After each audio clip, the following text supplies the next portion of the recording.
In August 1917, Francis I. Fenton began his military journey, enlisting in the Marine Corps. Through dedication and service, he steadily advanced in rank over the subsequent decades. By July 1944, during the intense fighting of the Second World War, Fenton held the rank of colonel. He served as the division engineer officer for the esteemed 1st Marine Division. His duty during the Battle for Peleliu earned him a Bronze Star before the division prepared for its next major engagement on Okinawa. While Colonel Fenton led engineers, his younger son, Michael, followed the family tradition of service. Michael enlisted in the Marine Corps on August 17, 1943. He joined B Company, 1st Battalion, 5th Marine Regiment, part of the very same 1st Marine Division where his father commanded. Accounts suggest Michael declined an officer's commission, choosing instead the demanding role of a scout sniper on the front lines. During the grueling Okinawa campaign, father and son managed a brief meeting. Their paths crossed near a war-damaged Okinawan farmhouse. They shared news from home, speaking briefly of Michael's older brother, Francis Jr., who had become a Marine officer in 1941. After this short exchange, the two Marines returned to their respective duties in the ongoing battle. It was their final conversation. As events unfolded on May 7, 1945, 19-year-old Private First Class Michael Fenton was engaged in repelling a fierce Japanese counterattack. Near the contested ground known as Sugar Loaf, Michael was killed in action. When the devastating news reached Colonel Fenton, he traveled to the place where his son had fallen. He knelt beside the flag-covered form of his son, offering a prayer in a moment of profound grief. Rising, Colonel Fenton acknowledged the other fallen Marines nearby. He was heard to remark, "Those poor souls. They didn't have their fathers here." Subsequently, after the burial rites were concluded, Colonel Fenton returned to his command post. He composed a short message to his wife, Mary, residing in San Diego. Then the demands of command resurfaced. Fenton turned his focus to tactical matters, addressing a subordinate. He ordered increased security, stating, "We'd better double the guard around number 5 bridge. The Nips may try to blow it." The war effort resumed immediately. Back in the United States, Mary Fenton received official notification of Michael's death before her husband's personal letter could arrive. A telegram from the Marine Corps Commandant reached her on a Wednesday, bearing the tragic news. The following day brought a complex mix of emotions. News arrived that her husband, Colonel Fenton, had been awarded a second Bronze Star for his service. Fenton conveyed to reporters her pride in Michael's fulfillment of his duty as a Marine. She shared words from a recent letter her son had written, in which he expressed that he had dedicated my life to my country and was prepared to die. Colonel Fenton survived the remainder of the war, as did his older son, Francis Jr. Michael Fenton's remains were later moved from the temporary battlefield grave. His final resting place is now the National Memorial Cemetery of the Pacific in Honolulu, Hawaii. The harsh reality of the Okinawa campaign struck Colonel Francis Fenton directly on May 7, 1945. News arrived that his son, Private First Class Michael Fenton, had been killed in action during a Japanese counterattack near Sugar Loaf. Upon receiving this bitter information, the colonel made his way to the location where his son had fallen. There, amidst the evidence of recent combat, he found Michael's flag-draped body.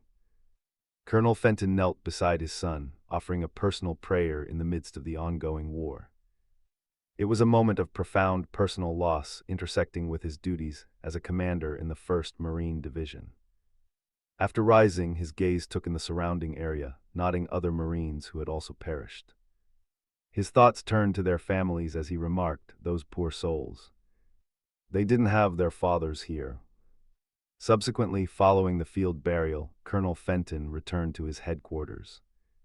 His immediate action was personal. He wrote a brief note to his wife, Mary, conveying the tragic news. Almost immediately after, the demands of his command position resurfaced. Fenton focused his attention on operational matters, studying a large map intently. Addressing a subordinate officer, he issued orders reflecting the ongoing tactical situation. "We'd better double the guard around number 5 bridge," he instructed, adding, "The Nips may try to blow it." The relentless progression of the war required his immediate attention once more. Meanwhile, back in San Diego, Mary Fenton received the official notification of her son Michael's death before her husband's letter could arrive across the vast Pacific. A telegram from the Marine Corps Commandant delivered the heartbreaking news on a Wednesday. The following day brought a difficult juxtaposition of tidings. News arrived that Colonel Fenton had been awarded a second Bronze Star for his continued distinguished service on Okinawa, even as his wife grappled with the loss of their son. In the face of this immense personal tragedy, Mrs. Fenton spoke with reporters. She expressed pride in Michael's service, stating he had fulfilled his duty as a Marine. She shared words from one of his recent letters home. In it, the young Marine had written that he dedicated my life to my country and affirmed that he was prepared to die in service. As the war eventually concluded, Colonel Francis Fenton survived the conflict, later rising to the rank of Brigadier General. His older son, Francis Jr., also a Marine officer, survived the war as well. Michael Fenton's body was later exhumed from his initial resting place on Okinawa. His remains were transferred and reinterred, finding a permanent place of honor in the National Memorial Cemetery of the Pacific, located in Honolulu, Hawaii. The story of Colonel Fenton and his son Michael serves as a poignant account from the Okinawa campaign. It underscores the deep interweaving of family legacy and military service during wartime. Both father and son found themselves participants in the same brutal battle, assigned to the same famed 1st Marine Division. Their paths crossed only briefly amidst the destruction before fate intervened tragically. Michael Fenton's commitment was profound. Choosing the rigors of a scout sniper over the potential safety of a commission demonstrated his dedication. His service placed him directly in the path of intense combat. Colonel Fenton's reaction to his son's death encapsulated the harsh demands placed upon commanders.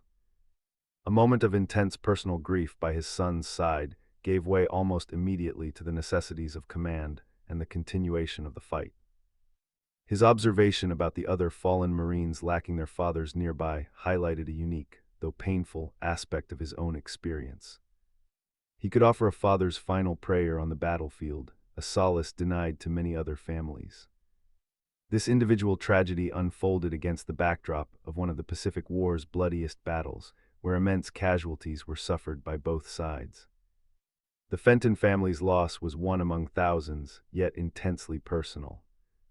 Mary Fenton's response back home, balancing grief with pride in her son's stated dedication, reflected the sentiments of many families during that era. The news of her husband's commendation arriving almost simultaneously added another layer to the family's wartime experience. Ultimately, the memory endures through the accounts of those who served and the permanent tribute at the National Memorial Cemetery of the Pacific. It remains a testament to sacrifice and the complex relationship between family, duty, and the costs of war.